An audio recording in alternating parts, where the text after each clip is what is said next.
'Tis but a little sign. Ah me, born but to droop and die. Ah me, yet all the scent of eloquence lies hid in a maid. Ah me, yet all the scent of eloquence lies hid in a maid.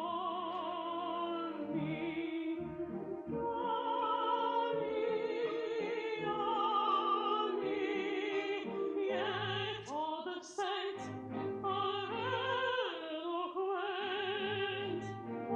lies hidden in a maid's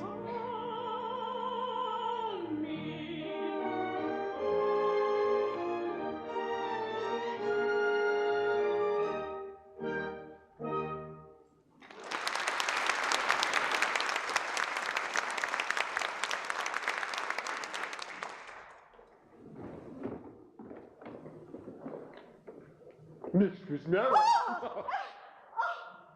It's you. You may go away if you like, because I don't want you, you know. Haven't you anything to say to me? Oh, yes. Are the birds all caged? The wild beasts all littered down? Are the locks, chains, bolts, and bars in good order? Is the little East sufficiently uncomfortable? The rats, pincers, and thumbscrews all ready for work? Oh, you brute! These allusions to my professional duties are in doubtful taste. I didn't become a head jailer because I liked head jailing. I didn't become an assistant tormentor because I liked assistant tormenting. We can't all be sorcerers, you know. You brought that upon yourself. Colonel Fairfax is not a sorcerer. He's a man of science and an alchemist. Well, whatever he is, he won't be one long, for he's to be beheaded today for dealings with the devil. His master nearly had him last night when the fire broke out in the Beecham Tower. How I wish he'd escaped into all the confusion. But take care, there's still time for a reply for his petition for mercy.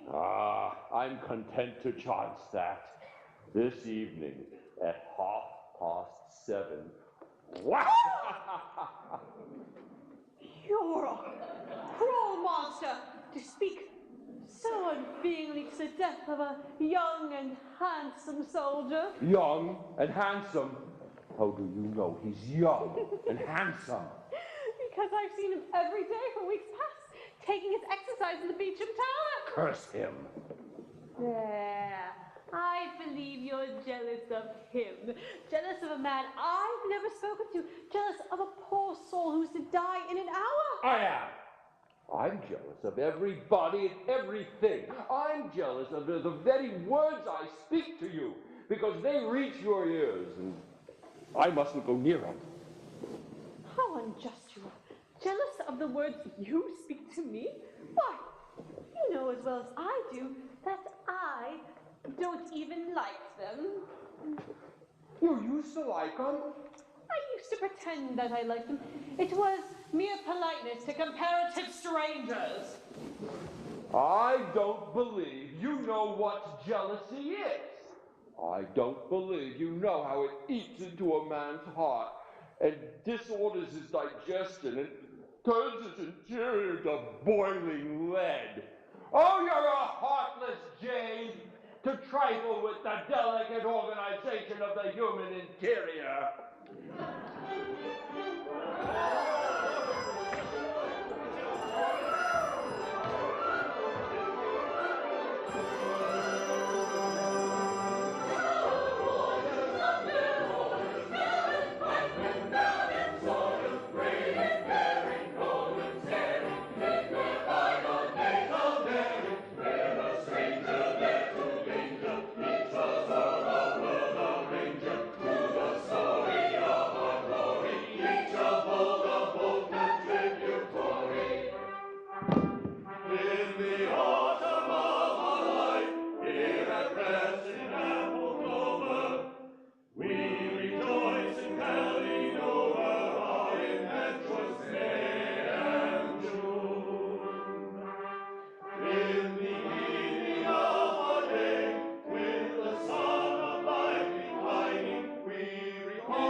This the autumn of our life, this the evening of our day. Weary we of battle strife, weary we of mortal fray. But our years not so spent, and our days are not so faded, but that we with one consent were our loved land invaded. Still with days of old recall, as in days of long ago. Still with days of old recall, as in days of long ago. As in days of long ago, as in days of long ago, still with face of war and woe, as in days of long ago.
A good day to you. Good day, Dame Carruthers. Kate, busy today? Busy, aye. The fire in the Beecham last night has given me work enough. A dozen poor prisoners. Richard Colfax, Sir Martin Byfleet, Colonel Fairfax, Warren the preacher poet, and half a score others, all packed into one small cell, not 6 feet square. Poor Colonel Fairfax, who's to die today, is to be removed to number 14 in the cold harbor, that he may have his last hour alone with his confessor, and I to see to that. Poor gentleman. He'll die bravely. I fought under him not 2 years since, and he valued his life as if it were a feather. He's the bravest, the handsomest, and the best young gentleman in England. He twice saved my father's life. And it's a cruel thing, a wicked thing, and a barbarous thing that one so gallant a hero should lose his head. For it's the handsomest head in England. For dealings with the devil, aye. All were beheaded who dealt with him. There'd be busy doings on Tower Green. You know very well that Colonel Fairfax is a student of alchemy, nothing more and nothing less. But this wicked tower, like a cruel giant in a fairy tale, must be fed with blood, and that blood must be the best and the bravest, or it's not good enough for the old blunderbuss. Silence, you silly girl. You know not what you say. I was born in the old keep, and I've grown gray in it. And please God, I shall die and be buried in it. And there's not a stone in its walls that is not as dear to me as my own right hand. Hey!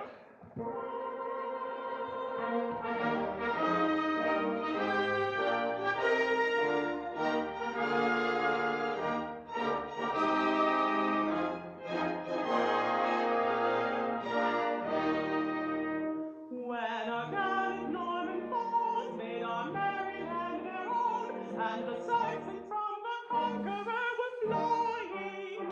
And it's fitting it arose in its canopy of stone, a sentinel, a living and a dying. Insensible, I trow, as a sentinel should be, though a queen to save her head should come a-suing. There's a legend on its brow that is eloquent to me, and it tells of duty done and duty doing.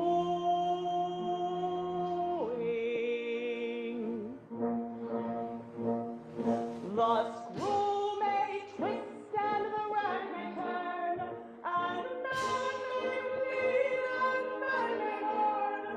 Oh, in London town and its golden horn, I keep my silent watch and watch. Screw may twist and the rag may turn, and men may bleed and men may burn. For London town and its golden horn, I keep my silent watch and ward.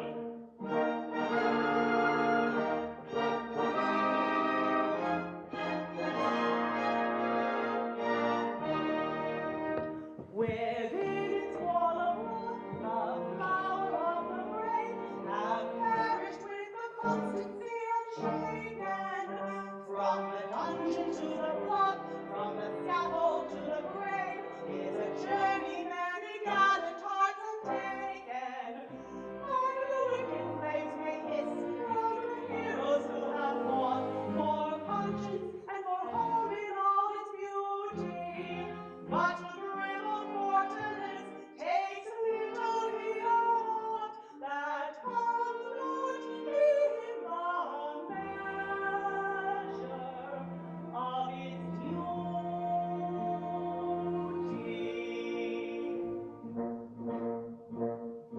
The screw may twist and the rag may turn, and man may bleed and man may burn. Oh, in London town and its golden horn, I keep my silent watch and watch. Screw may twist and the rag may turn, and men may bleed and men may burn. For London town and its golden horn, I keep my silent watch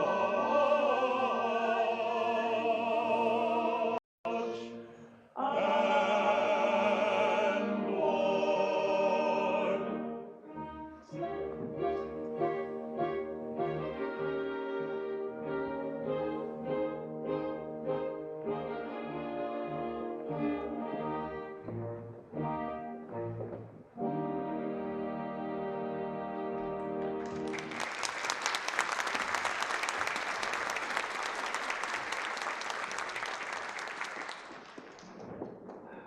Father, has no reprieve arrived, poor gentleman? No, my lass. But there is one hope yet. Thy brother Leonard has been appointed the Yeoman of the Guard as a reward for his valor in saving his standard and cutting his way through 50 foes who would have hanged him. He's to arrive today, and as he comes straight from Windsor where the court is, it may be that he will bring the expected reprieve with him. Oh, that he may. Oh, amen to that. For he has twice saved my life, and I would give the rest of my life to save his. Then wilt thou not be glad to welcome thy brave brother, with the fame of whose exploits all England is a-ringing? Aye, truly, if he brings the reprieve. Not otherwise. Well, he is a brave fellow indeed, and I love brave men. All brave men. Well, most of them, I verily believe. But I hope Leonard will not be too strict with me. They say he's a very dragon of virtue and circumspection. Now, my dear old father, kindness itself, and And leaves thee pretty well to thine own ways, eh? Well, I have no fears for thee. Thou hast a feather brain, but thou art good lass. yes, that's all very well. But if Leonard is going to tell me that I may not do this, and I may not do that, and I must not talk with this one or walk with that one, but go through the world with my lips pursed and my eyes cast down, like a poor nun who has renounced mankind. Why, as I have not renounced mankind and do not mean to renounce mankind, I won't have it. There! Nay, Phoebe, he'll not check thee more than is necessary. Ah, he is a brave fellow, the bravest among brave fellows, and yet it seems like only yesterday he was robbing the lieutenant's orchard. Leonard, my brave boy! Oh, I'm right glad to see thee. Oh, and so is our sister Phoebe. Has thou brought Colonel Fairfax reprieve? Nay, I have here a dispatch for the lieutenant, but no reprieve for the colonel. Poor gentleman, poor gentleman. Aye, would that I had brought better news. I'd give my right hand, nay, my body, my life, to save his. Dost thou mean those words? Aye, father, I'm no braggart. Did he not save thy life, and am I not his foster brother? Then hearken to me. Thou hast come to join the Yeomen of the Guard, Well, and none has seen thee but ourselves. and a sentry who took but scant notice of me. Now to prove thy words, give me the dispatch. Get thee hence at once. Here is money, and I'll send thee more. Now lie hidden for a space, and let no one know. I'll convey a suit of yeoman's uniform to the colonel's cell. He shall shave off his beard, so no one shall know him. And I'll own him as my own son, the brave Leonard Merrill, who saved his flag and cut his way through 50 foes who thirsted for his life. He will be welcomed without question by my fellow yeomen, I'll warrant that. But how to get access to the colonel's cell? The key is with thy sour-faced admirer, Wilfred Shadbolt. I can get anything I want from Wilfred. I think. Mind, I say I think. You can leave that to me. Then get thee hence at once, lad, and bless thee for this sacrifice. And take my blessing too, dear, dear Leonard. And thine, eh? Thy love is newborn. Wrap it up carefully, lest it take cold and die. Alas, I wail to and fro, dark danger hangs upon the deed. Dark danger hangs upon the deed. The scheme is rash and well may fail, but ours are not the hearts that quail, the hands that shrink, the cheeks that pale in hours of need. No, ours are not the hearts that quail, the hands that shrink, the cheeks that pale, the hands that shrink, the cheeks that pale in hours of need.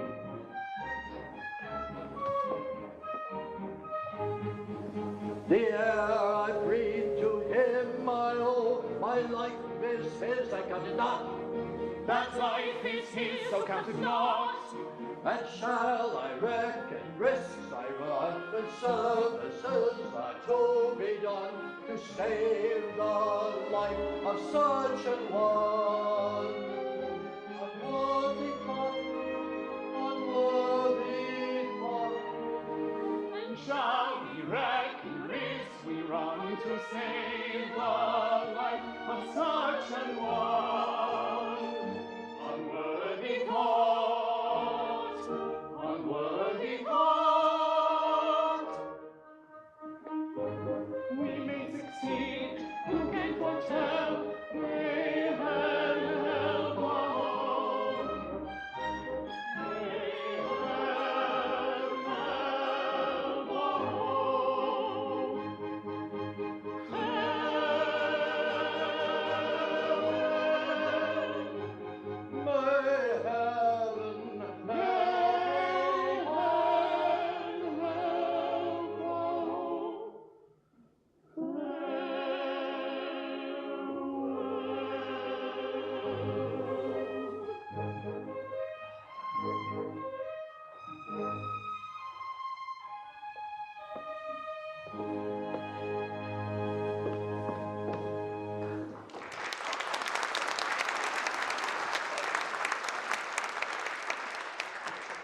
Be of good cheer, lass. We may save him yet.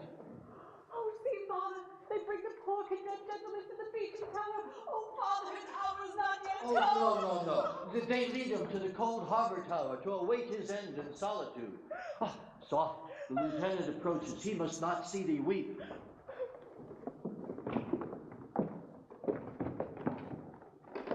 Oh! Colonel Fairfax, my old friend, we meet but sadly. Sir, I greet thee with all goodwill, and I thank thee for the zealous care with which thou hast guarded me from the pestilent dangers which threaten human life outside. In this happy little community, death, when he comes, doth so in punctual and business-like fashion, and like a courtly gentleman, giveth due notice of his advent that one may not be taken unawares. So you bear this bravely, as a brave man should. Why, sir, 'tis no light boon to die swiftly and surely at a given hour and in a given fashion. Truth to tell, I would gladly have my life. But if that may not be so, I have the next best thing, which is death. Believe me, sir, my lot is not so much amiss. Oh, Father, I cannot bear it. Oh, my poor lass. Nay, pretty one, come, be comforted. A life such as mine is not worth weeping for. Sergeant Merrill, is it not? May I greet my old friend? Why, man, what's all this about? Thou and I have faced the grim old king a dozen times, and never has his majesty come in such goodly fashion. Keep a stout heart, good fellow. We are soldiers, and we know how to die, thou and I. Take my word for it. 'Tis easier to die well than to live well, for in sooth, I have tried both.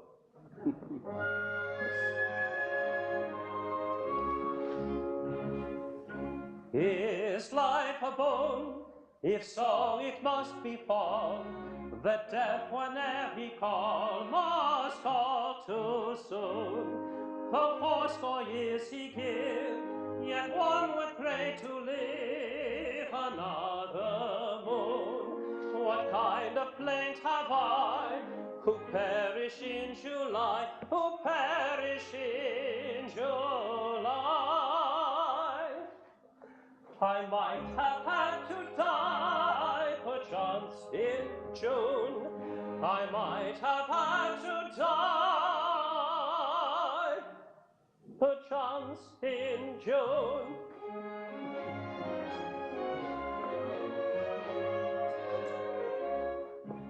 Is life a form? Then count it not a whit, nay, count it not a whit. Man is what's on with it. Soon as it's born, he should all means essay to put the plague away. And I, forewarned, would capture fugitive, my life most gladly give. I might have had to live another morn. I might have had to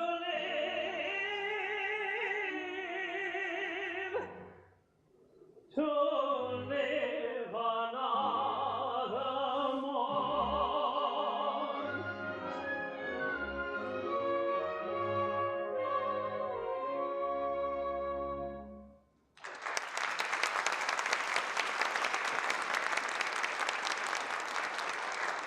And now, Sir Richard, I have a boon to beg.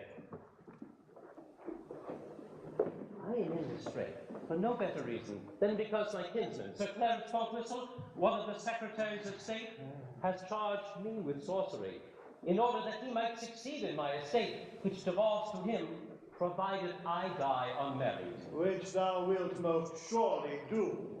Nay, as I will most surely not do, by your worship's grace. I have a mind to thwart this good cousin of mine. How?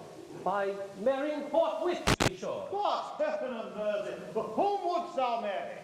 Nay, I am indifferent on that score.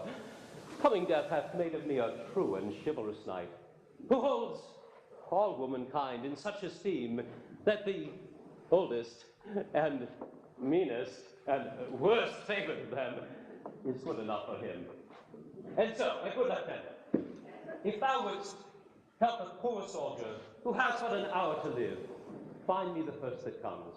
My confessor shall marry us, and her dower shall be my dishonored name, and 100 crowns to boot. No such poor dower for an hour of matrimony. A strange request. I doubt I should be warranted in granting it. There never was a marriage fraught with so little of evil to the contrasting parties. In an hour, she'll be a widow, and I, a bachelor again for our time now. I will see what can be done, for I hold this kinsman of thine in abhorrence for the scurvy trick he hath played thee. 1,000 thanks, good fellow.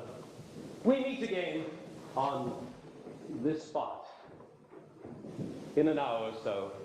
I will be a bridegroom then, and your worship will wish me joy. Until then, farewell. I'm ready, good fellows.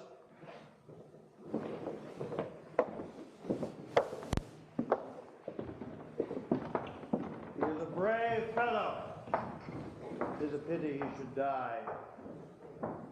But how to find him a bride at such short notice? Well, the task should be easy.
To make the most of it. Hands off, I say, unmannerly fellow! Ha! Didst thou hear her say, hands off? Aye, I heard her say it, and I felt her do it. What then? Thou dost not see the humor of it? Nay, if I do, hang me. Thou dost not. Now observe. She said, hands off. Whose hands? Mine. Off whom? Off her. Why? Because she is a woman.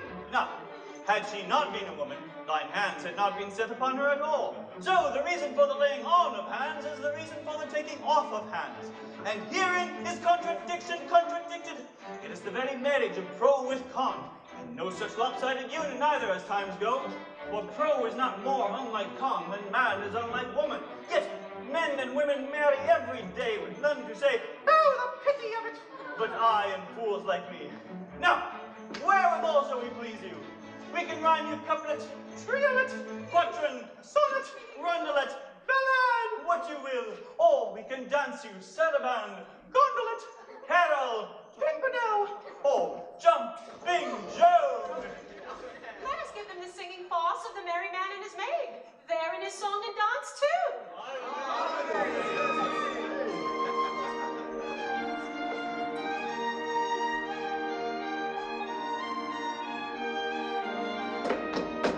I have a song to sing, oh. Sing me your song, oh.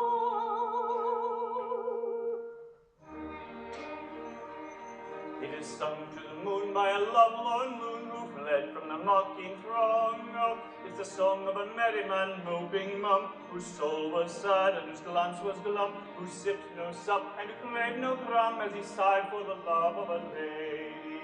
Hey, hey, misery me, lack-a-day. He sipped no sup and he craved no crumb as he sighed for the love of a lady. I have a song to sing, oh. What is your song, oh? sung with the ring of songs made sing, who love with a love lifelong. Oh, it's a song of a merry maid feeling proud, who loved her lord and who laughed aloud at the moon of a merry man looping mum, whose soul was sad and whose glance was glum, who sipped no sop and who craved no crumb, as he sighed for the love of a lady. Lady, lady, misery me, lackadaisy. He sipped no sop and he craved no crumb, as he sighed for the love of a lady. I have a song to sing, oh. Sing me a song, oh. It is sung to the knell of a churchyard bell and a doleful dirging tongue. Oh, it's a song of a popinjay bravely born, who turned up his noble nose with scorn at the humble merry maid really proud, who loved a lot and who laughed aloud at the moan of the merry man moping mum, whose soul was sad and whose glance was glum, who sipped no sup and who craved no crumb, as he sighed for the love of a lady. Lady, lady, misery me, lackadaisy. He sipped no sup and he craved no crumb, as he sighed for the love of a lady. I have a song to sing, oh. Sing me your song, oh.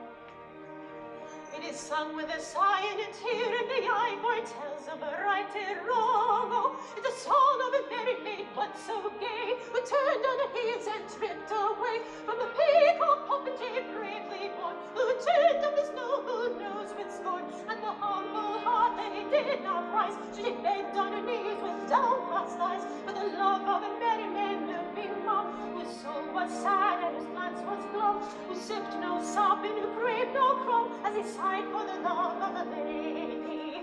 Lady, Lady, misery me, lackadaisy. His pains were o'er and he sighed no more, for he lived in the love of a lady. Lady, lady, misery me, lackadaisy. His pains were o'er and he sighed no more, for he lived in the love of a lady.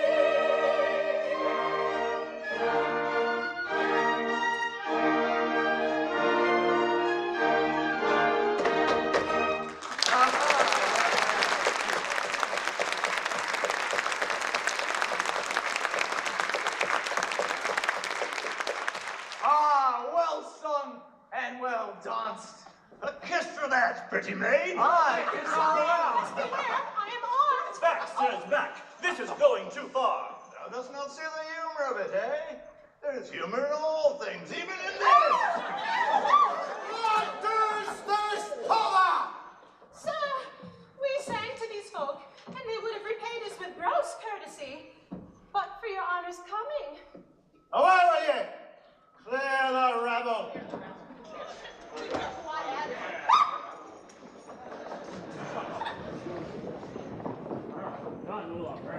Now, my girl, who are you, and what do you here? May it please you, sir. We are two strolling players, Jack Point and I, Elsie Maynard at your worship's service. We go from fair to fair, singing and dancing and playing brief interludes, and so we make a poor living. You too, eh? Are you man and wife? No, sir. For though I am a fool, there is a limit to my folly. Her mother, old Bridget Maynard, travels with us, for Elsie is a good girl. But the old woman is abed with fever, and we have come here to pick up some silver to buy in a luxury for her. Hark ye, my girl. Your mother is ill, Sorely ill, sir. and needs good food and many things which thou canst not buy. Alas, sir, it is too true. Wouldst thou earn 100 crowns? 100 crowns. They might save her life. Then listen. A worthy but unhappy gentleman is to be beheaded in an hour on this very spot. For sufficient reason, he desires to marry before he dies and has asked me to find him a wife. Could thou be that wife? The wife of a man I have never seen. Why, sir, look you, I am concerned in this. For though I am not yet wedded to Elsie Maynard, time works wonders, and there's no knowing what may be in store for us. Have we your worship's word for it that this gentleman will die today? Nothing is more certain, I grieve to say. And that the maiden will be allowed to depart the very instant the ceremony is at an end? The very instant. You have my honor that it shall be so. 100 crowns? 100 crowns.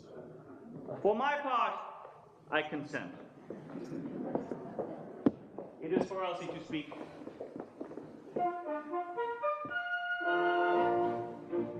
I'll say your maiden will you wed, a man about to lose his head. For half an hour you'll be a wife, and then the dowry is yours for life. A headless bridegroom why refuse? If truth of her had spell, most bridegrooms ere they marry lose both head and heart as well. A strange proposal you reveal, it almost makes my senses reel. Alas, a very poor indeed, and such a sum I sorely need. My mother, sir, is like to die, this money life may bring. There is in mind I pray, if I consent to do this thing. Though as a general rule of life I don't allow my promised wife, my lovely bride that is to be, to marry anyone but me. Yet if the fee is promptly paid, and he in well-earned grave, within the hour is duly laid, objection I will waive.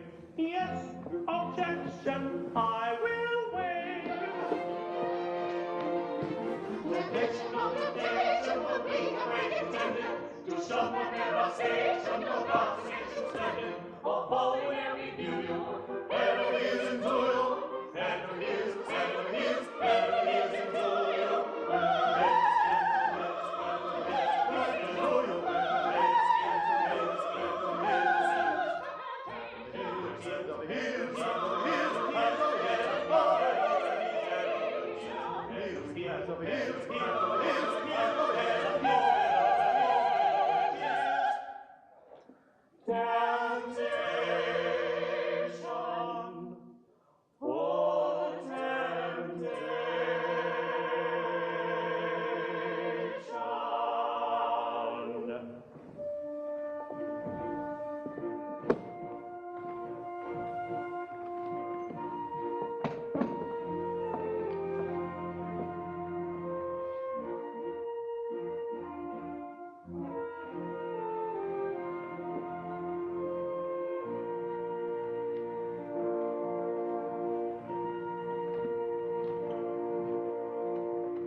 And so, good fellow, you are a jester. Aye, sir, and like some of my jests, out of place. I have a vacancy for such a one. Tell me, what are your qualifications for such a post? Marry, sir, I have a pretty wit. I can rhyme you extempore. I can convulse you with quip and conundrum. I have the lighter philosophies at my tongue's tip. I can be merry, wise, quaint, grim, and sardonic, one by one, or all at once. I have a pretty turn for anecdote. I know all the just, ancient and modern, past, present, and to come. I can riddle you from dawn of day to set of sun, and if that content you not, well unto midnight and the small hours. Oh, sir, a pretty wit, I warrant you, a pretty, pretty wit.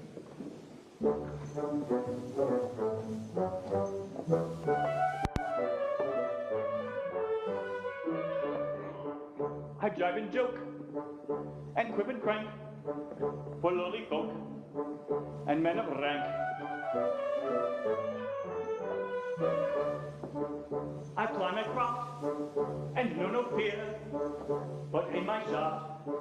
at Prince of Peer, at Peer or Prince, at Prince or Peer. I aim my shot and know no fear.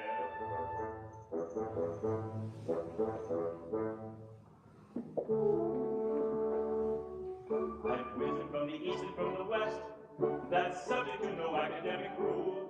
You may find it in the jeering of a jest, or distill it from the folly of a fool. I can teach you with a quip if I've a mind. I can trick you into learning with a laugh. Oh, riddle all my folly, folly, folly, and you'll find a grain or two of truth among the chaff. Oh, riddle all my folly, folly, folly, and you'll find a grain or two of truth among the chaff. I can set a braggart quailing with a quip. The upstart I can wither with a whim. He may wear a merry laugh upon his lip, but his laughter has an echo that is grim. When they're offered to the world in many guise, unpleasant truths are swallowed with a will. For he would make his fellow creatures wise should always gild the philosophic pill. For he would make his fellow creatures wise should always gild the philosophic pill.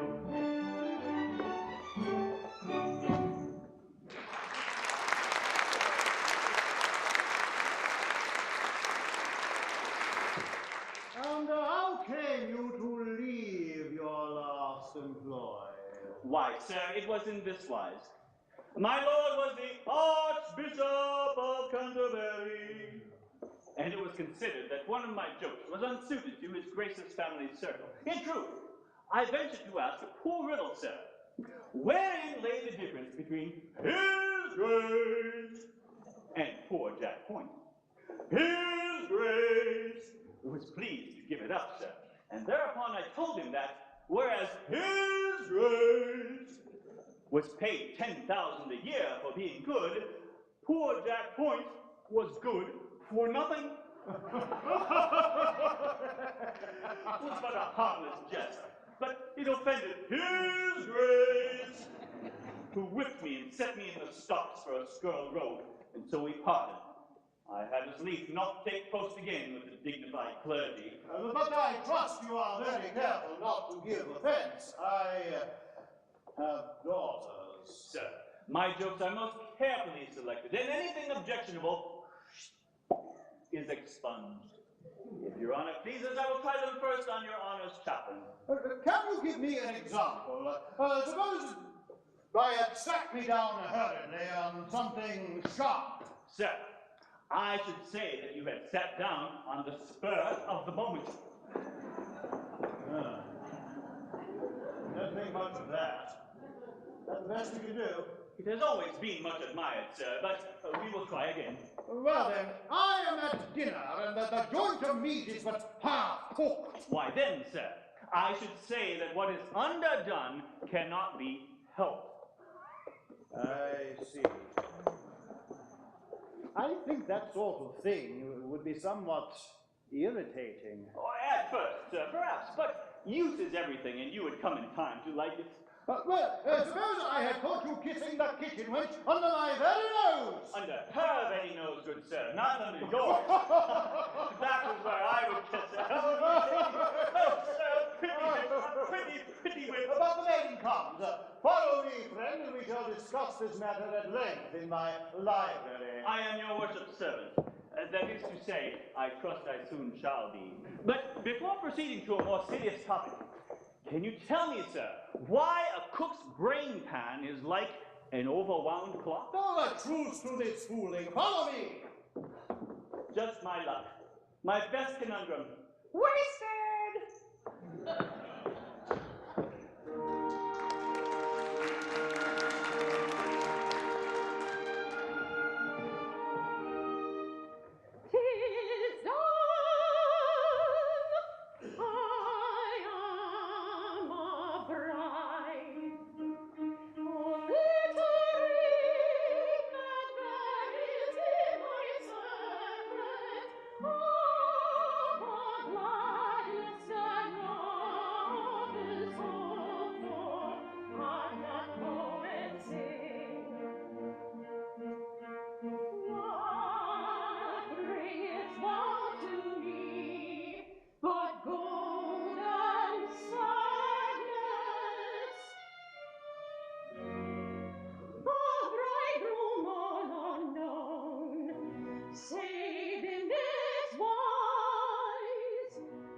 'tis an odd freak, that a young man and his confessor should be closeted alone with a strange singing girl. I would fain have espied them, but they stopped up the keyhole. My keyhole! Wilfred, and alone. Now, what could he have wanted with her? That's what puzzles me. Now to get the key from him. Wilfred!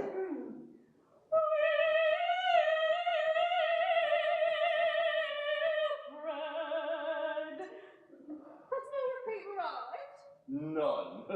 Thine adored Fairfax is to die. Nay, thou knowest I have not but pity for the poor condemned gentleman. I know that he who is about to die is more to thee than I, who am alive and well. Why, that were out of reason, dear Wilfred. Do they not say that a live ass is better than a dead lion? No, I don't mean that. Oh, they say that, do they? It's unpardonably rude of them, but I believe they put it that way. Not as it applies to me, who art thou clever beyond all telling. Oh, yes, as an assistant tormentor. Nay, as a wit, as a humorist, as a most philosophic commentator on the vanity of human resolution.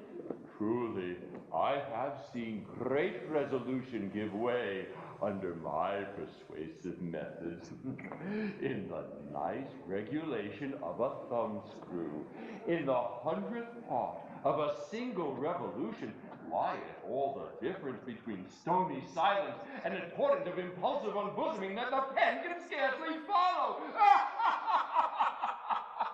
Oh, I am a mad wag. Now, art a most light-hearted and delightful companion. Master Wilfred, thine anecdotes of the torture chamber are the prettiest hearing. I am a pleasant fellow, and I choose. I believe I am the merriest dog that barks. We might be passing happy together.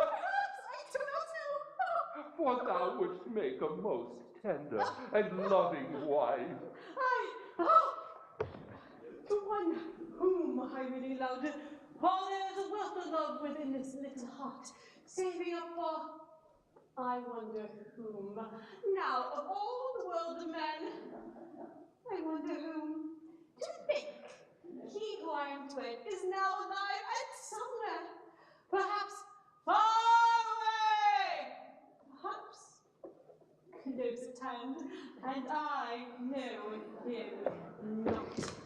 It seemeth I am wasting time in not knowing him. Now say that it is I. Nay, suppose it for the nonce. Say that we are wed. Suppose it only. Say that thou art my wedded bride, and I thy cheery, joyous, bright husband, and that the day's work being done, prisoners stored away for the night, thou and I alone, together with a long, long evening before us. It's a pretty picture, but I scarcely know.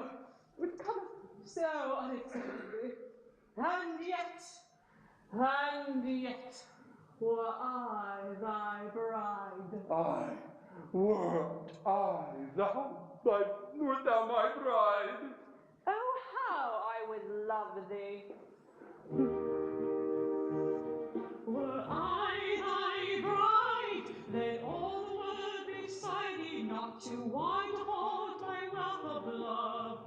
Were I thy bride, upon thy breast, my loving hand would rest as on the nest the tender turtle dove.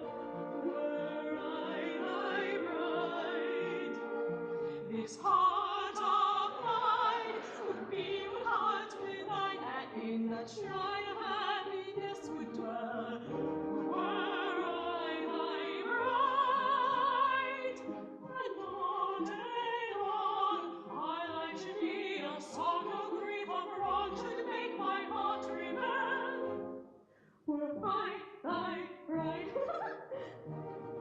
silvery flute, a melancholy lute, where light a boost to mine own whisper cool. Were I thy bride, the skylark's trill would bust discordant still to the soft rhythm wooing as I would. Were I thy bride, the roses sigh, were as a chariot cry to lullaby such as I sing to thee. Were I thy bride, and feathers brass were lending happiness to my caress, but then of course you see, I'm not thy bride.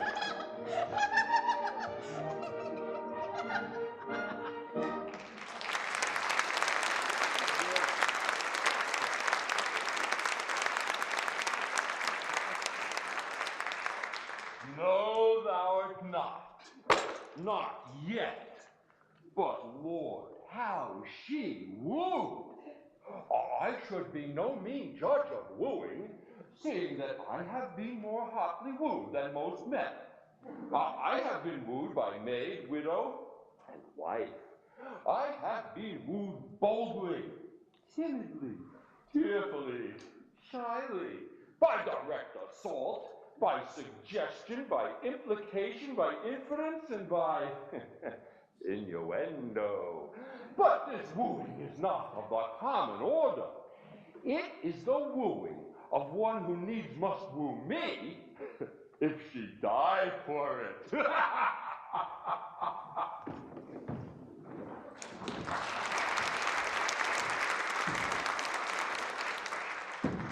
The deed is so far safely accomplished. The sly hoots, how she wheedled him. What a helpless ninny is a lovesick man. He is but a lute in a woman's hands. She plays upon him whatever tune she will. Oh, but the colonel comes. In faith, he's just in time, for the Yeomen parade here for his execution in 2 minutes. My good and kind friend, thou runnest a grave risk for me. Tut, sir, no risk. I'll warrant none here shall recognize you. You make a brave yeoman, sir. Oh, but this ruff is too high. So, here's your halberd, sir. Carry it thus. Oh, the yeoman come. Remember, you are my brave son, Leonard Merrill. If I may not bear mine own name, there's none other I would bear so readily. Then put a bold face on it, sir, for they come.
And welcome his arrival here with shout on shout and cheer on cheer. Hurrah, hurrah, hurrah!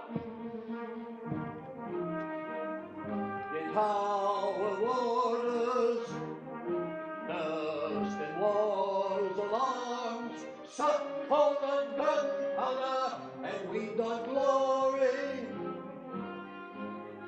Behold my son,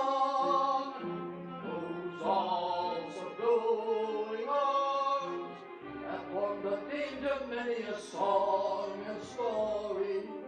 Forgive an aged mother's pride, nor cheer an aged mother's sympathetic tear. Merrill, Merrill,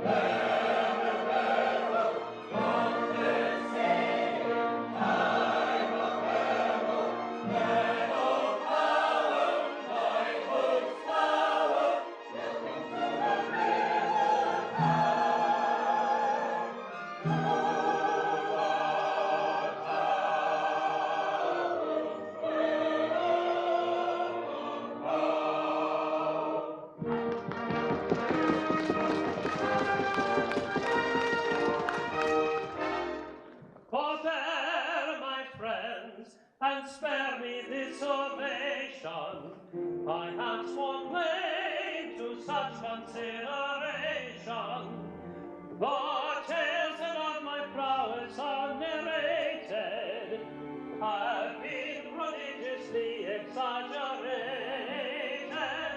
Prodigiously exaggerated. Wherever valor true is found, true modesty will there abound.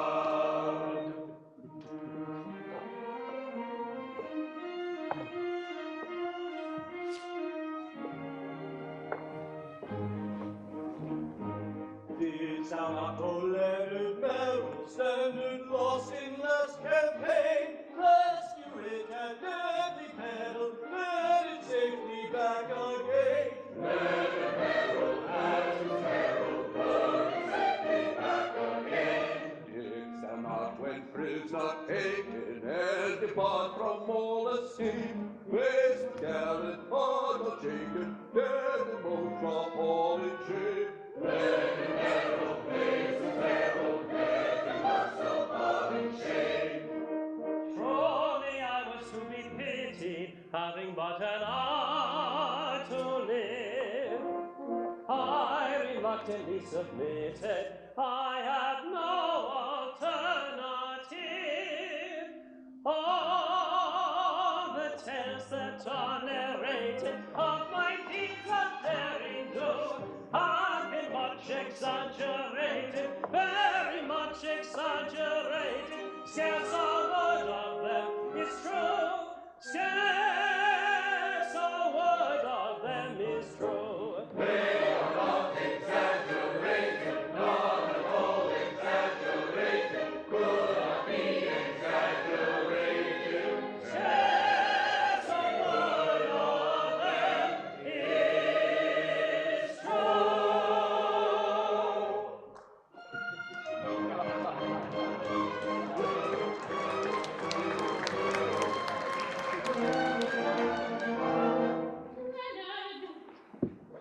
I beg your pardon. Don't you know me? I'm little Phoebe. Phoebe? Is this Phoebe? What? Little Phoebe? Oh, did you say Phoebe? It can't be Phoebe, surely. Yes, it's Phoebe, your sister Phoebe, your own little sister. He speaks the truth, it's Phoebe. Sister Phoebe. Oh, my brother. Why are you grown? I did not recognize you. So many years. Oh, my brother. Oh, my sister. Oh, sister. Oh, sister.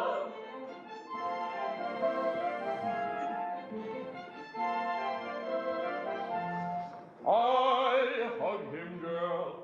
There are three thou mayst hug, thy father and thy brother and myself. Myself, forsooth, and who art thou thyself? Good sir, we are betrothed. Commerce. That's rather less than more. Do thy palm declare I do commend thy sister?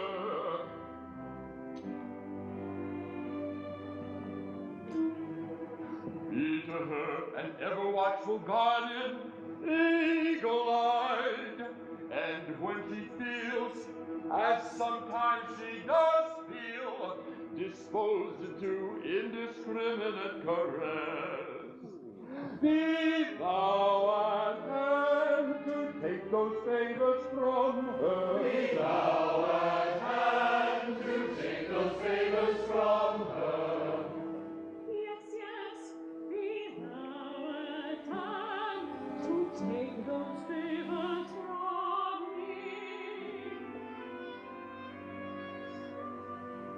To thy fraternal care, thy sister I commend.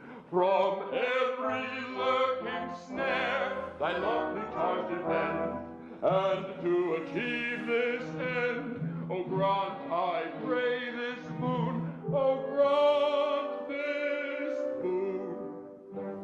She shall not quit thy sight from morn till afternoon, from afternoon to night, from 7 o'clock till 2, from 2 to evening time, from twilight to 11 at night, from twilight to 11 at night. She shall not quit thy side. From morn till afternoon, from afternoon to 11 at night, she shall not quit thy side. Sign thou thy God, so innocent as well, that if I left alone, the consequences no mortal can foretell. So grant, I pray, this boon, grant this boon. I shall not quit thy side, from morn till afternoon, from afternoon to night, from 7 o'clock to 2, from 2 to evening time, from twilight to 1 at night, from dim twilight to 11 at night. I shall not quit thy side. From morn till afternoon, from afternoon to 11 at night, she shall not quit thy side. With brotherly readiness for my fair sister's sake, at once I answer, yes, that task I undertake.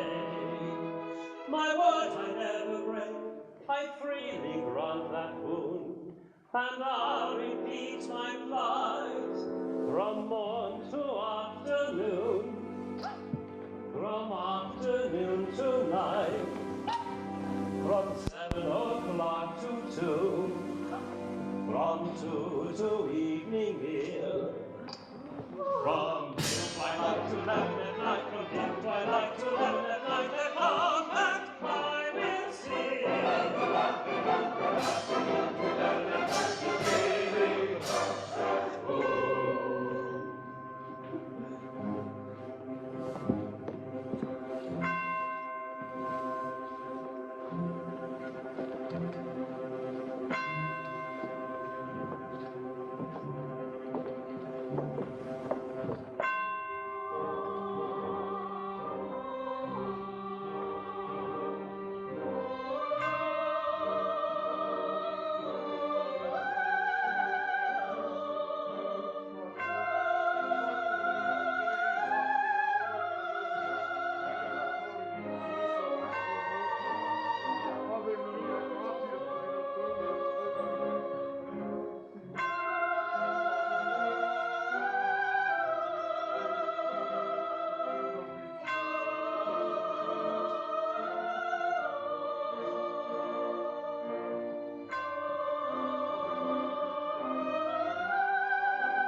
the prisoner's cell.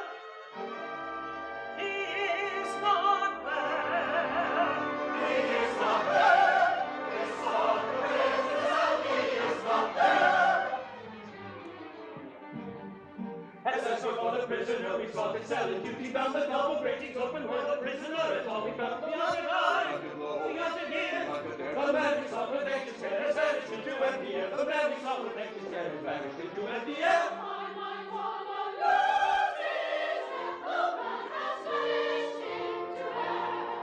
As I sought for the prisoner, they saw his cell in duty bound. The double gratings open were the prisoner. It's all they found beyond the eye, beyond the here. The man we sought with anxious care has vanished into empty air. The man we sought with anxious care has vanished into empty air. Astounding news, the prisoner fled. Died by self-harm and insane. My lord, I did not set him free. I hate the man, my rival. The prisoner gone, I'm all again. Died by self-harm and insane. Who could have helped him to escape? My lord, I did not set him free.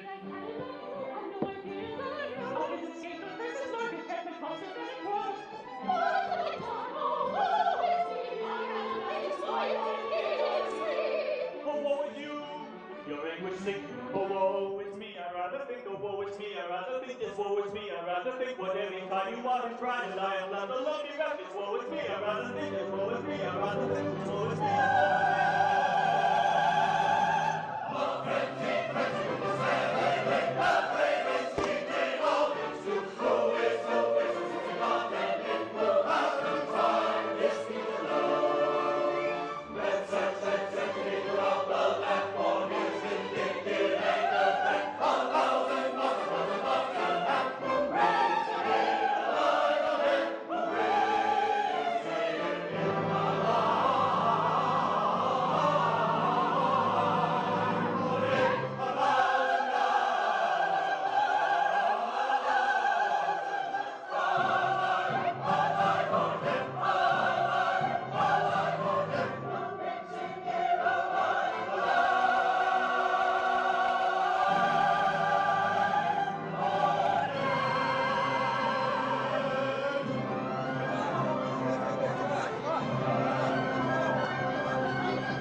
Why come ye all me? It's free, it's free. Oh, do ye want pretty waters are ye? Pretty waters are ye. Oh, do ye want? Why come ye all me? It's free, it's free. Oh, do ye want pretty waters are ye? Up and down and in and out, here and there and round about, every chamber, every house, every chink that holds a mouse, every crevice in the cream, where all meals black and green, every outlet, every drain, how we search, but all in vain, all in vain. What do ye want? Every house, every chink, every grave, What do ye want? but all in vain. One are we, whom do we want, whom do we want? One are we, whom do we want?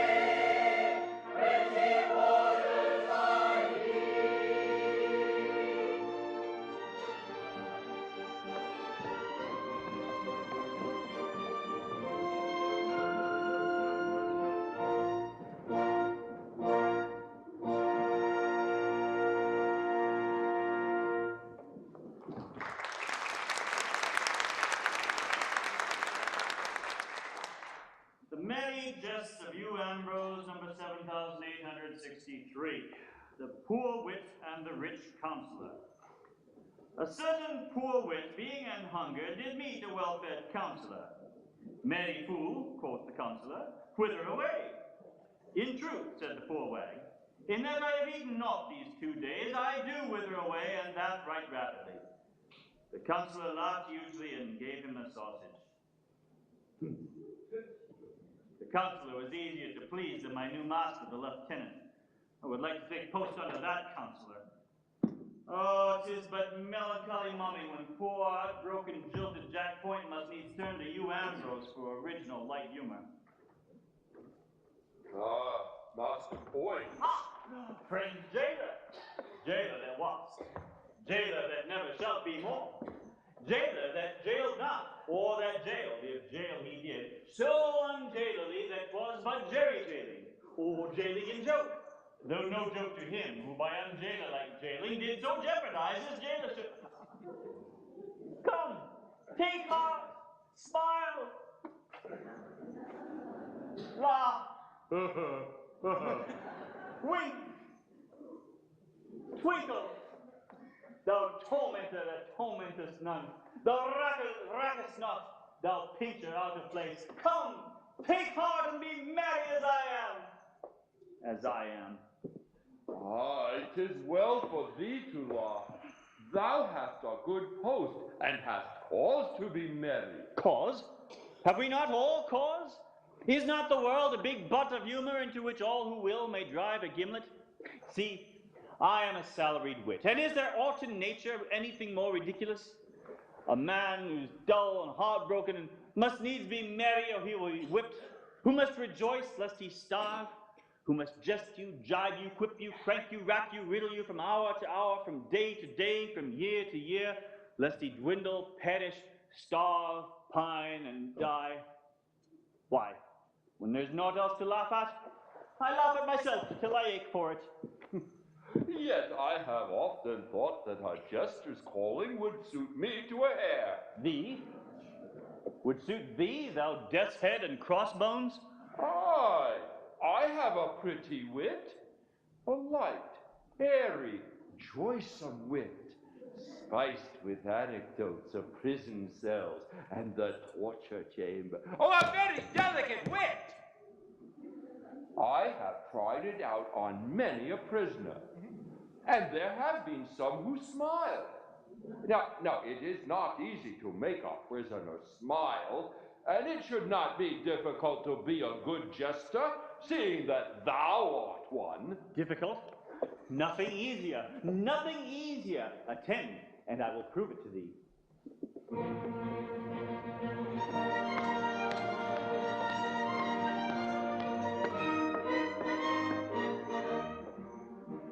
Old private buffoon is a light-hearted lunatic, listen to popular rumor. From the morn to the night, he's so joyous and bright, and he bubbles with wit and good humor. He's acquaintance and turns both in prose and in verse. If the people forgive his transgression, there are one or two rules that all family fools must observe if they love their profession. There are one or two rules, half a dozen maybe, that all family fools of whatever degree must observe if they love their profession. If you wish to succeed as a jester, you'll need to consider each person's auricular. What is all right for B would quite scandalize C, for C is so very particular. And D may be dull, and his very big skull is as empty of brains as a ladle, while F is F sharp, and will cry with a carp that he's known your best joke from his cradle. When your humor they flout, you can't let yourself go, and it does put you out when the person says, "Oh, I never observed to me fatal." When your master is early from getting up early and tempers are short in the morning, and an opportune joke is enough to provoke him to give you at once a month's warning, then if you refrain, he is at you again, for he likes to get value for money. He'll ask then and there, with an insolent stare, if you know that you're paid to be funny. It adds to the task of a man in this place, when your principal laughs with the skull of his face. If you know that you're paid to be funny. Comes a bishop, maybe, or a solemn deity, or beware of his anger provoking. Better not pull his hair, don't stick pins in his chair, you don't understand practical joking. If the jest that you crack have an orthodox man, you may get a landmark from these sages, but should they by chance be imported from France, half a crown is stopped out of your wages. It's a general rule, though your zeal may quench, if the family fool does a joke that's too French, half a crown is stopped out of his wages. Though your head may rack with a bilious attack and your senses with toothache you're losing, don't be mopey and flat, they don't find you for that if you're properly quaint and amusing. Though your wife ran away with a soldier that day and took with her your trifle of money, bless your heart, they don't mind. They're exceedingly kind. They don't blame you as long as you're funny. It's a comfort to feel that your partner should live. Though you suffer a deal, they don't mind it a bit. They don't blame you so long as you're funny.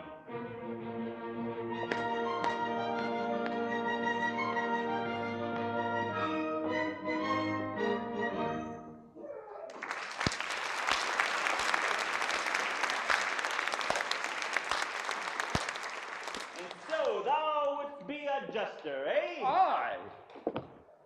Now listen. My sweetheart, Elsie Maynard, was secretly wed to this Fairfax half an hour ere he escaped. She did well. She did nothing of the kind, so hold thy peace and perpend. Now, while he liveth, she is dead to me and I to her. So my jibes and jokes notwithstanding, I am the saddest and the sorriest dog in England. Thou art a very dull dog indeed. Now, if thou wilt swear that thou didst shoot this Fairfax while he was trying to swim across the river, it needs but the discharge of an arquebus on a dark night, and that he sank and was seen no more, I'll make thee the very Archbishop of Jesters, and that in 2 days' time. Now, what sayest thou? I am to lie? Heartily. But thy lie must be a lie of circumstance, which I will support with the testimony of eyes, ears, and tongue. And thou wilt qualify me as a jester? As a jester among jesters. I will teach thee all my original songs, my self-constructed riddles, my own ingenious paradoxes. Nay, more. I will reveal to thee the source whence I get them. Now what sayest thou? Why, if it be but a lie thou wantest of me, I hold it cheap enough and I say yes. It is a bargain.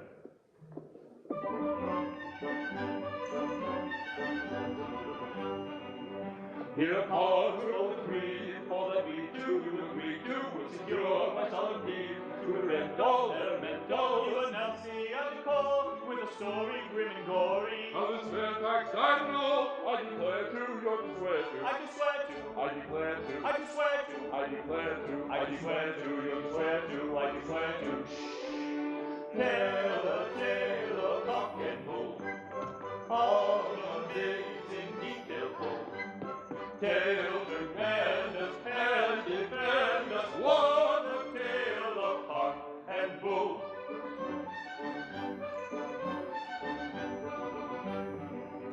In return for my heart, I'm making undertaking to instruct you in the art of amazing, wonder-raising, of a jester justly free, composition, high ambition, and a lively one I'll be, waggle-wagging, never flagging, waggle-wagging, never flagging, waggle-wagging, never flagging, waggle-wagging, never flagging, waggle-wagging. Tell a tale of cock and bull, all convincing detail full. Tale tremendous and defend us, what a tale of cock and bull. What a tale of cock, what a tale of bull, what a tale of cock, what a tale of bull, what a tale of cock and bull, cock and bull, cock and bull. Have you defend us, what a tale of cock and bull.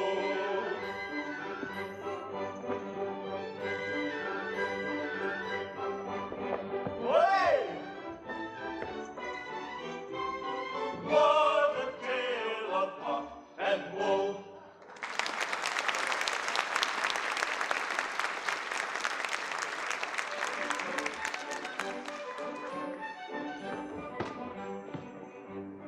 Turn my heart, I'm making, undertaking to instruct you in the art of amazing, wonder-raising, of a jester just and free, composition, high ambition, and a lively one I'll be, waggle-wagging, never flagging, waggle-wagging, never flagging, waggle-wagging, never flagging, waggle-wagging, never flagging, waggle-wagging. Tell a tale of cock and bull, all convincing detail full. Tale tremendous and defend us, what a tale of cock and bull. What a tale of cock, what a tale of bull, what a tale of cock, what a tale of bull, what a tale of cock and bull, cock and bull, cock and bull. Have you defend us, what a tale of cock and bull.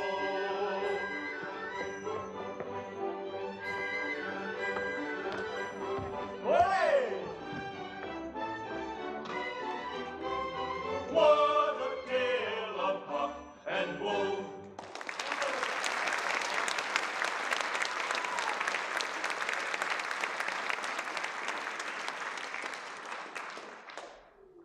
Gone, and no news of poor Fairfax.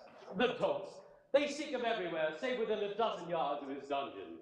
So, I am free. Free but for the cursed haste, with which I hurried headlong into the bonds of matrimony with heaven knows whom. As far as I remember, she should have been young, but even had not her face been concealed by her kerchief, I doubt whether in my then flight I should have taken much note of her. Free. Bah! The tower bonds are but a thread of silk compared with these conjugal fetters, which I, fool that I was, placed upon mine own hands. From the one, I broke readily enough. How to break the other?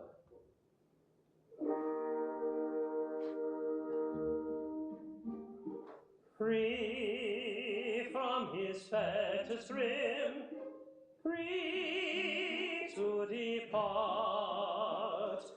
free both in life and limb, in all but heart, bound to an unknown bride, for good and ill.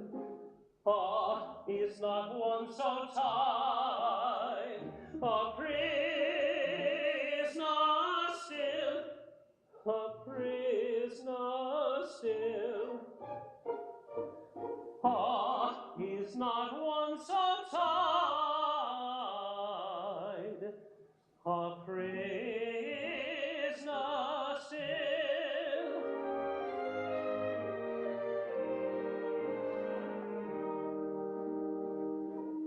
Free from his fetters held, till his last hour, joy yes, that no smith can weld, nor rusty hard.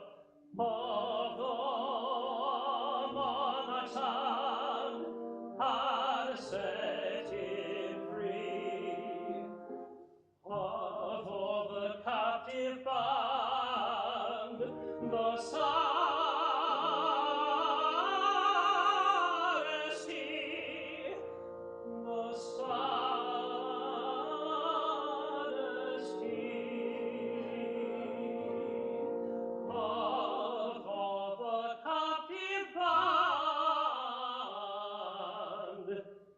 the saddest, saddest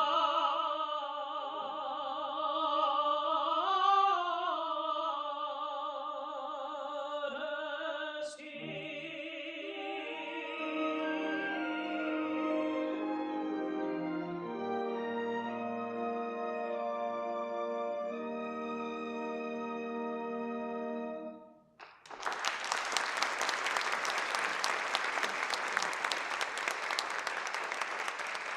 Sergeant Harold, and how fares thy pretty charge, Elsie Maynard? Oh, well enough, sir. She's quite strong again and leaves us tonight. Well, thanks to Dame Carruthers' kind nursing, eh? I do take the old witch. 'Twas a sorry trick you played me, sir, to bring that fainting girl to me. You gave the old lady an excuse to take up her quarters in my house. And here for the last 2 years, I've been shunning her like the plague. Another day of it, she would have married me. Oh, good Lord, here she comes again. I'll leave go. Nay, Sergeant Merrill, don't go. I have something of great import to say to thee. It's coming. In faith, I think I'm not wanted here. Nay, Master Leonard, I have naught to say to thy father that his son may not hear. True, I am one of the family. I had forgotten. It's about Miss Elsie Maynard. A pretty girl, Master Leonard. Aye, fair as a peach blossom. What then?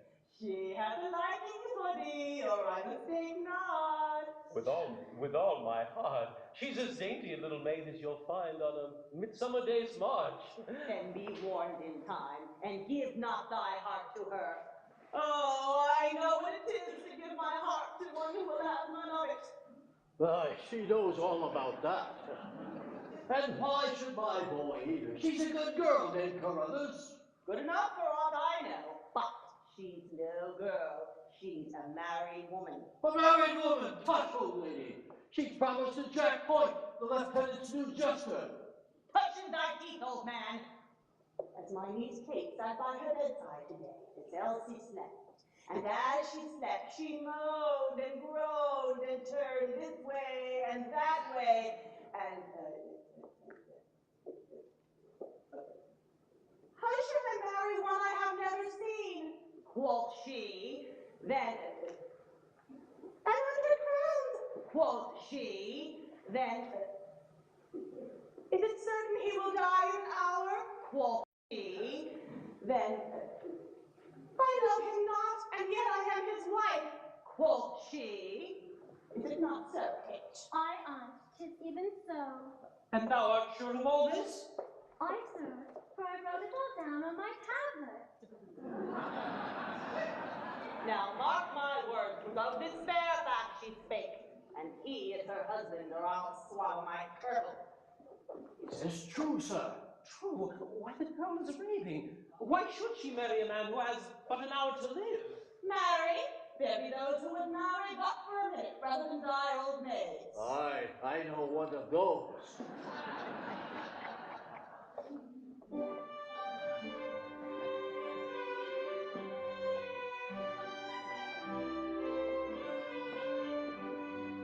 Strange adventure, maiden wedded to a groom she never seen. Never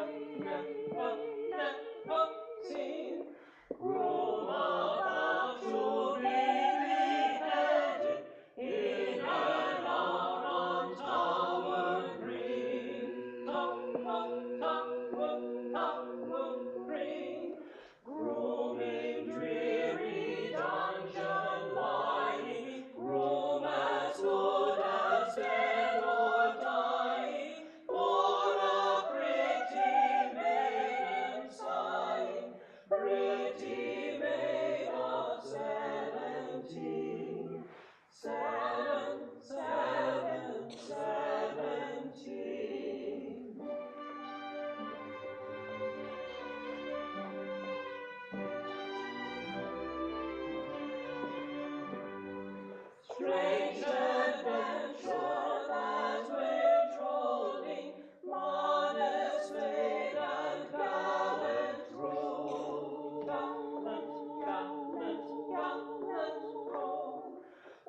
my mysterious bride, is none other than this winsome Elsie.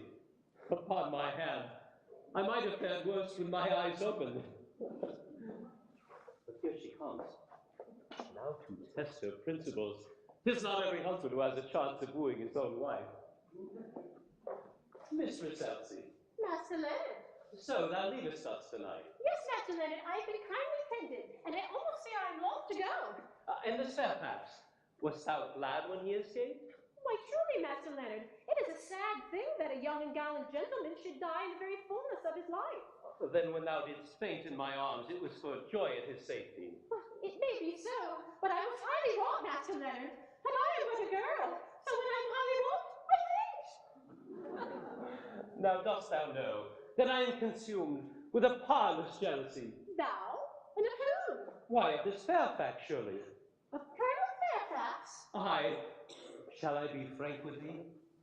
Elsie, I love thee ardently, passionately. Elsie, I have loved thee these few days, which is a long time, and would fain join my life to thine. Master Leonard, thou art jesting. For jesting, may I shrivel into raisins if I jest. I love thee with a fever. I love thee with a frenzy. I love thee with a love that eateth up my heart. What sayest thou? Thou wilt not let my heart be eaten up. Well, mercy, what am I to say? Now dost thou love me, or hast thou been impertinent these few days? I love all brave men. Nay, there's love in excess. I thank heaven there are many brave men in England, but if thou lovest them all, then I withdraw my thanks. I love the bravest best, but sir, I may not listen. I am not free. I am a wife. Thou? A wife? Whose? His name? His bravest son, his epitaph, come his name. Oh, sir, keep my secret. It is the only barrier that fate could set up between us. My husband is none other than Colonel Fairfax. The greatest villain unhung, the most ill-favored, ill-mannered, ill-natured, ill-omened, ill-tempered dog in Christendom. It is very like. He is naught to me, for I never saw him. I was blindfolded, and he was to have died within the hour. When he did not die, then I am wedded to him, and my heart is broken. He was to have died, and he did not die. The scoundrel, the perjured, traitorous villain. Thou shouldst have insisted on his dying first, is the only way with these Fairfaxes. I now wish I had. Bloodthirsty little maiden. I'll take for this, Fairfax. Be mine. He will never know it. He dares not show himself, and if he dare, what art thou to him? Fly with me, Elsie. We will be married tomorrow, and thou shalt be the happiest wife in England. Master Leonard, I am amazed. Is it ghosts that bring soldiers speak to poor girls? Oh, for shame, for shame. I am wed, not the less because I love not my husband. I am a wife, sir, and I have a duty. Oh, sir, thy words terrify me. They are not honest. They are wicked words and unworthy thy great and brave heart. Oh, shame upon thee, shame upon thee. Oh, Elsie, I did but jest.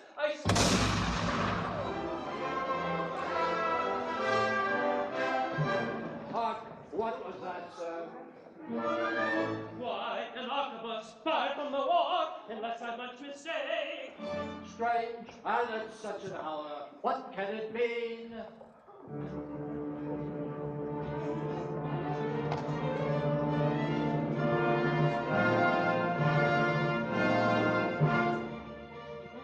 Now what can that mean? A shot so late at night, enough to cause a fright. What can the fortune be?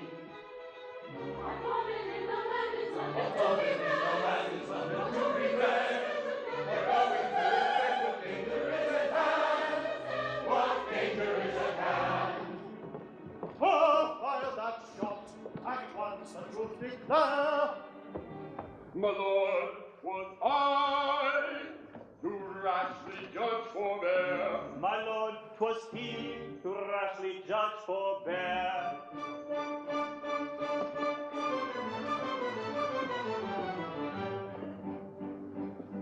Like a ghost is little keeping. Or a spectre all appalling. I beheld the figure creeping. I should rather call it crawling. He was creeping. He was crawling. He was creeping, creeping, Crawling. He was creeping. He was crawling. He was creeping, creeping, Crawling. Not a moment's hesitation, I myself upon him flung. With a hurried explanation to his draperies I hung. Then we fought with one another in a rough and tumble slaughter. Colonel Fairfax and no other was a man to whom I clung. Colonel Fairfax and no other, Colonel Fairfax and no other, Colonel Fairfax and no other was the man to whom he clung.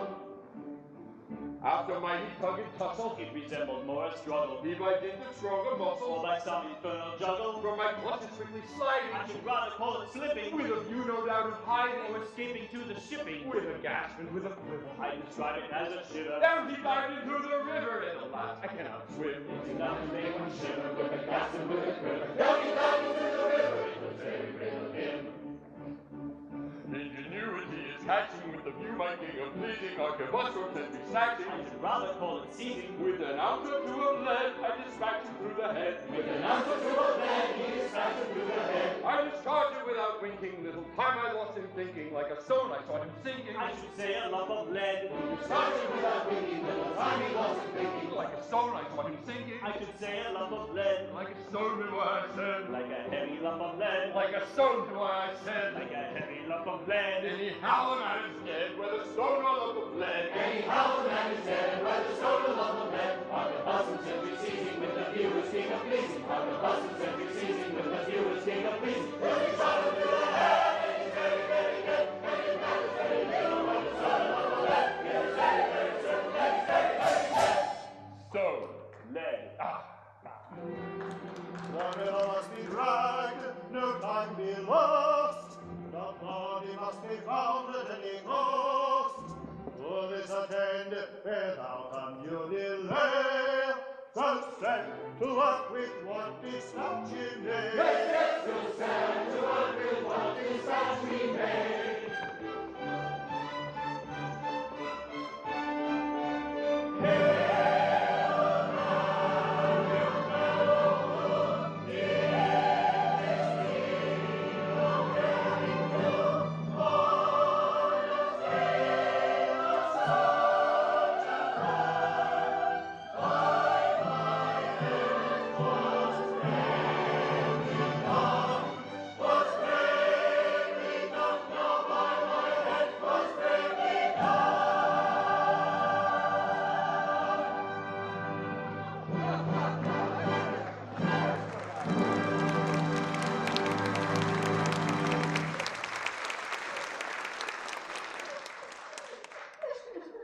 Nay, sweetheart, be comforted. This Fairfax is but a pestilent fellow, and as he had to die, he might as well die thus as any other way. 'Twas a good death. Still, he was my husband, and had he not been, he was nevertheless a living man. And now he is dead, and so by your leave, my tears may flow unchidden, Master Point. And thou didst see all this? Aye, with both eyes at once, this and that. The testimony of one eye is naught, he may lie, but when it is corroborated by the other, it is good evidence that none may gainsay. Here are both present in court, ready to swear to him. But I'm so sure it was Fairfax. Saw you his face? Aye, and a plaguey ill favorite face too. A very hangdog face. A felon face. A face to fright the headsman himself and make him strike awry. Oh, a plaguey bad face. Take my word for it. How they laugh. 'Tis ever thus with simple folk. An accepted wit has but to say, pass the mustard, and they roar their ribs out. If ever I come to life again, thou shalt pay for this, Master Points. Now, Elsie, thou art free to choose again. So behold me.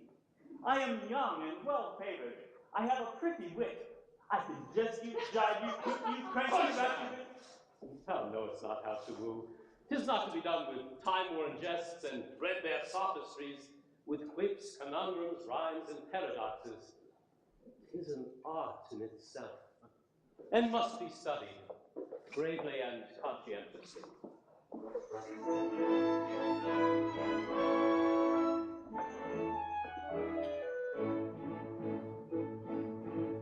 A man who would woo a fair maid apprentice himself to the trade, and Soriante in methodical way how to flatter, cajole, and persuade.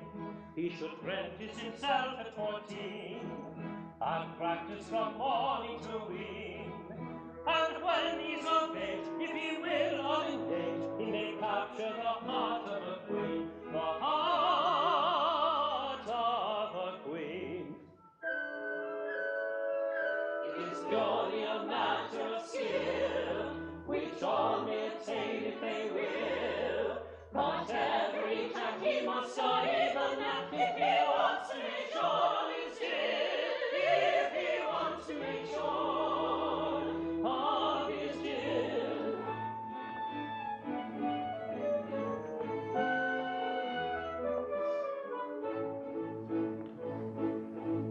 If he's made the best use of his time, his wig is so carefully lined that every bird will come down at his word, whatever his bloom it doesn't mind. He must learn that the thrill of a touch may mean little or nothing or much. It's an instant brat to be handled with care and ought to be treated as such. Ought to be treated as such. It is purely a matter of skill, which all may attain if they will. But every jack he must study the knack if he wants to make sure of his skill, if he wants to make sure of his skill.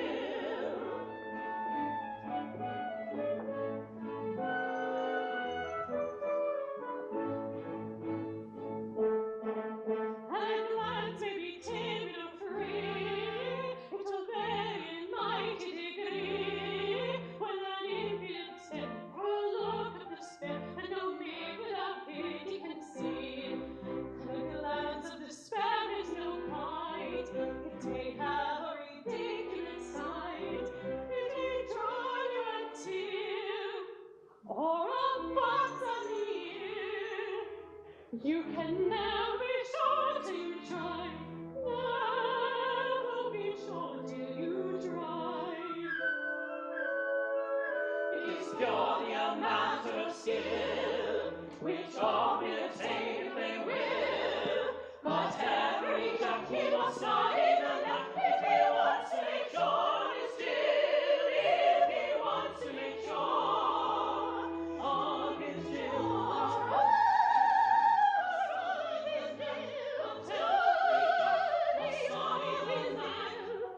If he wants to make sure of his skill, yes, every jack must study the knack if he wants to make sure of his skill.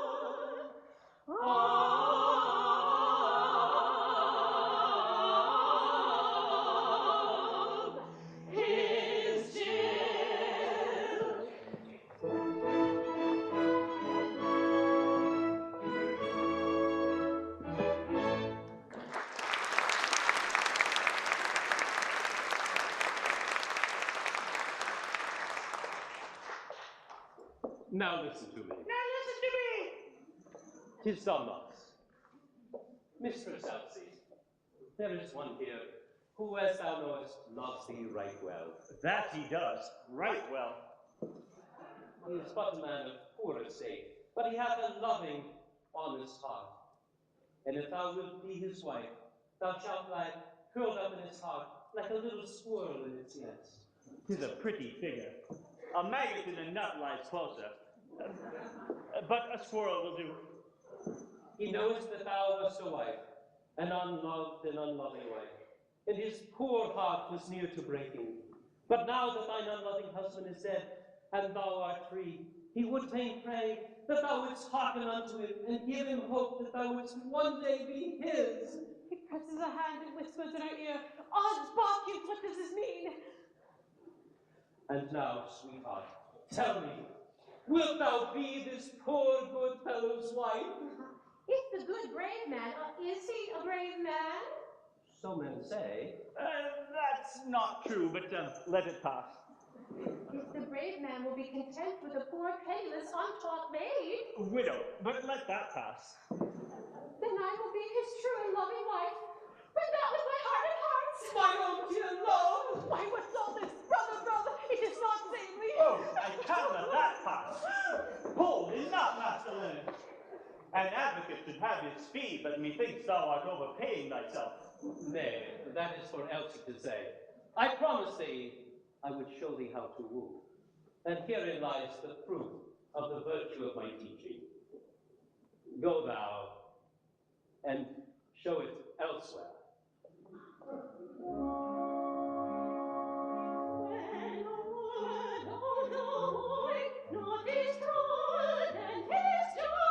Maiden hushing, all is suing, boldly blushing, bravely coy, bravely coy. Boldly blushing. Oh, the happy days of doom. Oh, the happy days of doing, all the sighing and the suing, when the wooer goes a-wooing, oh, the sweets that never cloy. When a brother leaves his sister for another sister weep, tears that trickle, tears that blister, tears but meekle sister weeps, tears that trickle, tears that blister. Oh, the doing and undoing. Oh, the doing and undoing, oh, the sighing and the stewing, when a brother goes a-wooing, and the sobbing sister weeps. When the jester is outwitted, feelings fester, heart is led, food for fishes only fitted, jester wishes he was dead. Food for fishes only fitted, jester wishes he was dead.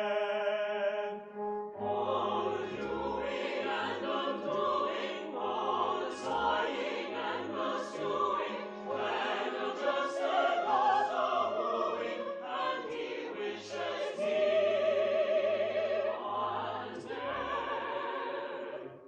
All the doing and undoing, all the sighing and the stewing, when the jester goes a-wooing, and he wishes he was dead.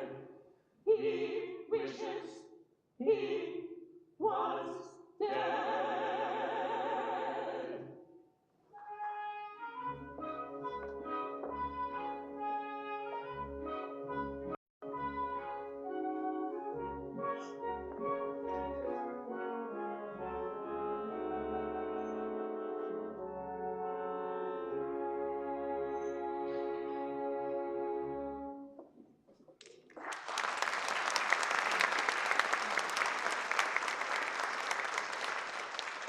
And I helped that Fairfax to escape.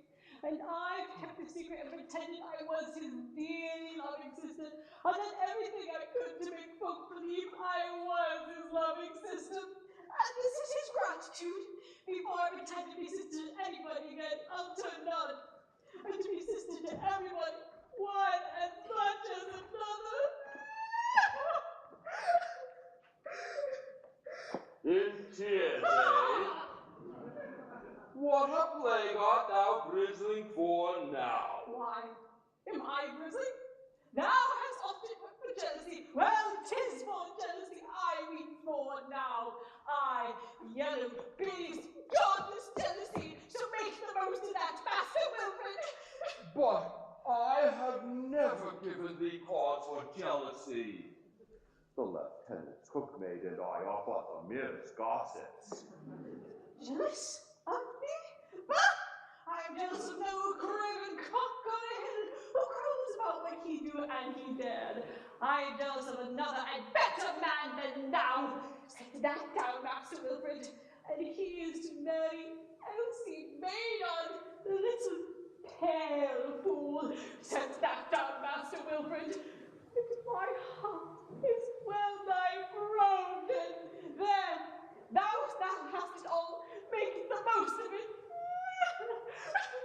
The man thou lovest is to marry Elsie Maynard. But that is no other than thy brother, Leonard Merrill. Oh, mercy, what have I said? Why, what manner of brother is this, thy lying little jade? Speak! Who is this man thou hast called brother, and fondled, and coddled, and kissed, and with my connivance, oh Lord, with my connivance too, should it be this Fairfax? Ha ha! It is! It is this accursed Fairfax! It's Fairfax! Fairfax who... Now is the shot to the head and who lies at the bottom of the river.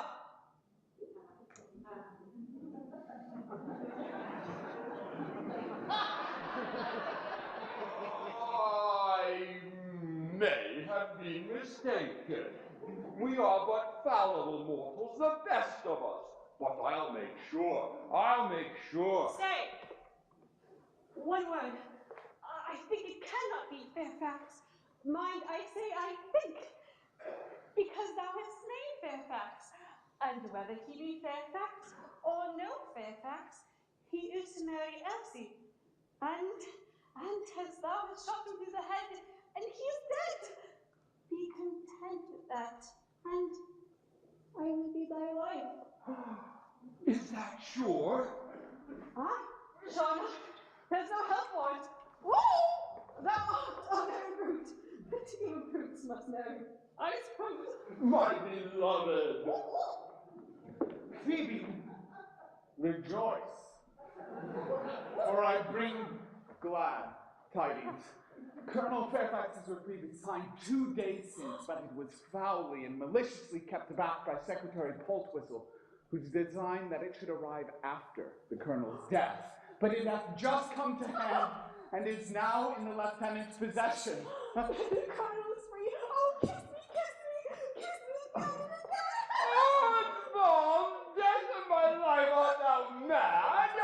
Am I mad? Are we all mad?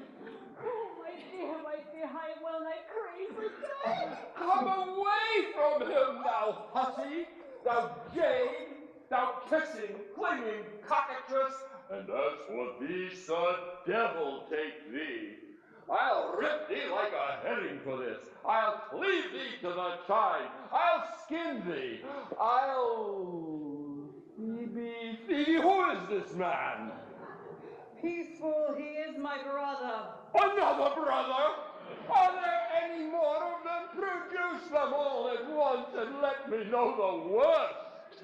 This is a real Leonard, dolt. The other was but his substitute. The real Leonard, I say, my father's own son. How do I know this? Has he brother written large on his brow? I mistrust thy brothers. Thou art but a false jade. Now, Wilfred, be just. Truly I did deceive thee, but it was to save a precious life, and to save it not for me, but to another. Come, they are to wed this very day. Is not that enough for thee? Come, I am thy Phoebe, thy very own, and we will wed in a Phoebe! year or two. Hast thou heard the brave news? Aye, father. I'm nigh mad with joy. Aye, what's all this?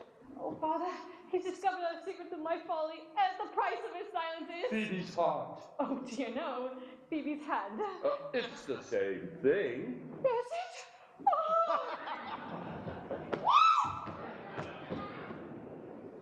'Tis pity that the colonel had to be saved at any cost. As thy folly revealed our secret, 'tis thy folly must e'en suffer for it. Dave Carruthers! So, this is a plot to shield this arch-fiend, and I have detected it. A word from me, and 3 heads besides his would roll from their shoulders. Nay, the colonel is reprieved. But if my complicity in his escape were known, oh, plague of the old meddler. Well, there's nothing for it but, hush, pretty one.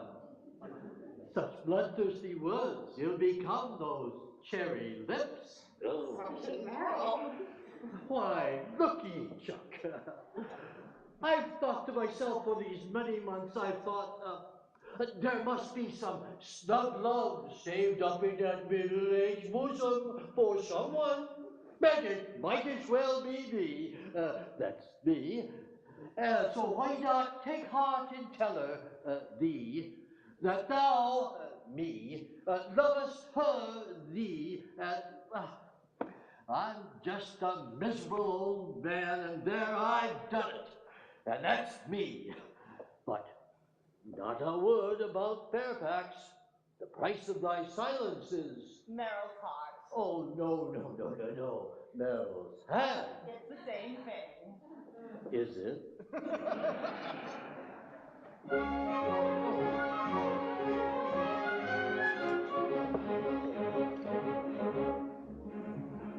Rapture, rapture, when the votary flushed with capture seeks a notary, joy and jollity, the head is polity, reigns frivolity, rapture, rapture, joy and jollity, the head is polity, reigns frivolity, rapture, rapture. Doleful, when humanity wins its soul full of satellity, courting privity, down declivity, seeks captivity, doleful, courting privity, down declivity, seeks captivity, doleful. Joyful, when virginity seeks a joyful man's ability, made of flowery, bright and flowery, is a dowry, joyful, made of flowery, bright and flowery, is a dowry, joyful. Ghastly, when men sorrowful, firstly, lastly, up to marvel, after tarrying, yields a herring, goes a marrying, ghastly, joyful, ghastly, joyful, ghastly, joyful, rapture, when the melody comes with rapture, it's the melody, down declivity, sings captivity, joy and melody, down declivity, sings captivity. Rapture, doleful, rapture, doleful,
it is for me to say, my husband lives, and he is free, and comes to claim his bride this very day. Oh, no, recall those days, it cannot be.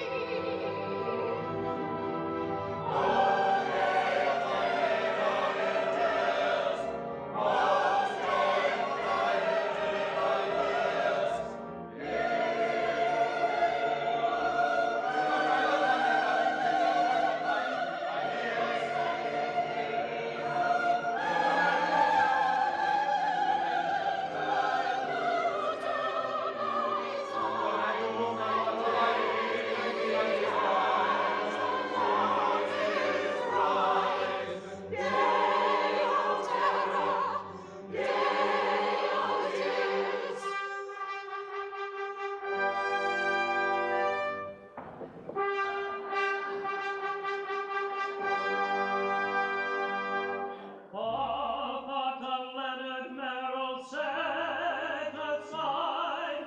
Thou art mine own, I claim thee as my bride. Thou art his own, alas, he claims thee as his bride.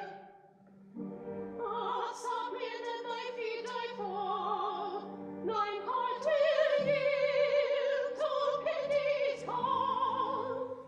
Mine is a heart of massive rock, unmoved by sentimental shock. Thy husband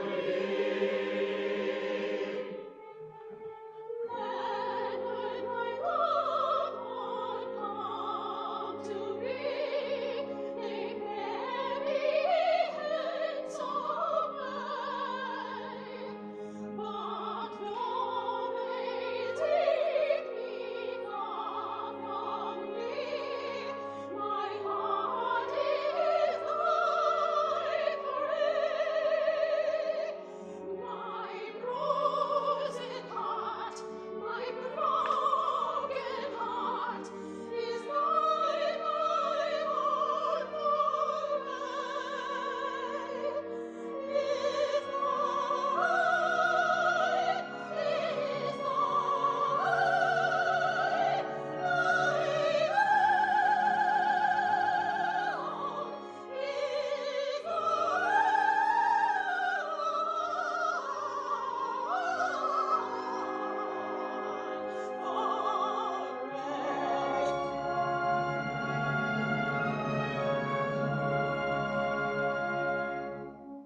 Sir, I obey.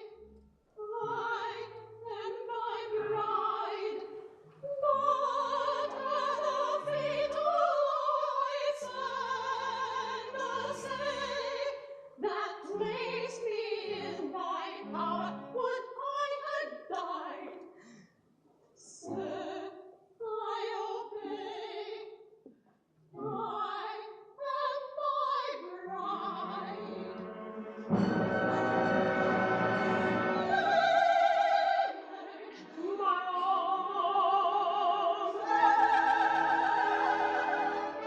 happiness, my soul is quiet.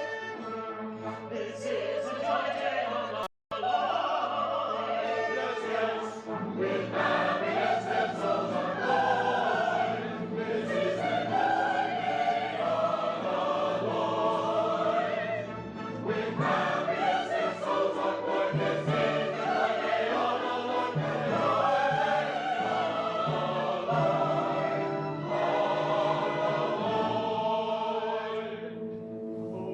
Thoughtless groom, ye know not what ye do. Attend to me and shed a tear or two. For I have a song to sing. Oh, sing me your song, Lord. It is sung to the